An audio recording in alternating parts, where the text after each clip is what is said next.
السلام علیکم دوستوں۔ مشہور اور کامیاب موا تخلیق کار اصل میں پنجاب سے اور ایک ہندو سکھ خاندان سے ہے اور تمام مذاہب کا احترام کرتا ہے۔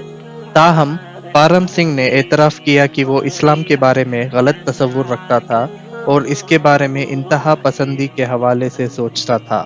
اپنی تازہ ترین ویڈیو میں پارم سنگھ نے وضاحت کی کہ جب انہوں نے اسلام کے بارے میں تحقیق شروع کی تو اس نے مذہب کے بارے میں بہت سی نئی چیزیں سیکھی، جس سے آہستہ آہستہ اس کے بارے میں ان کا تصور بدل گیا۔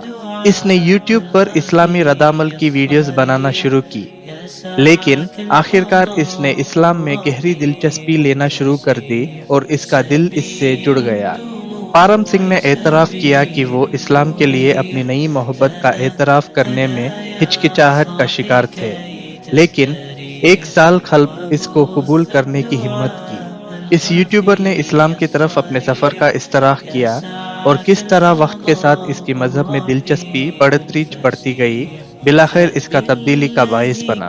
انہوں نے اپنے پیروکاروں کو اسلام کے بارے میں مزید جاننے کی ترغیب دی اور انہیں دوسرے مذاہب کے بارے میں کھلے ذہن رکھنے کا مشورہ دیا۔ پارم سنگھ کے اس سفر کو دیکھ کر میں آپ سب سے ایک قرآن کی آیت سنانا چاہوں گا۔ انک لا تہدی من احببت، اے نبی آپ ہدایت نہیں دے سکتے جس کو بھی آپ چاہیں، ولیکن اللہ یہدی من یشاء، بلکہ یہ اللہ ہی کا اختیار مطلق ہے، وہ ہدایت دیتا ہے جس کو چاہتا ہے، وہو اعلم بالمہتدین، اور یقیناً وہ خوب جانتا ہے کون ہے ہدایت پانے والے، کون ہے ہدایت کے طالب، جن کے دلوں میں طلب ہے، اللہ جانتا ہے، انہی کو وہ ہدایت دے گا۔ لہذا یہ کہ یہ آپ کے اختیار میں نہیں ہے۔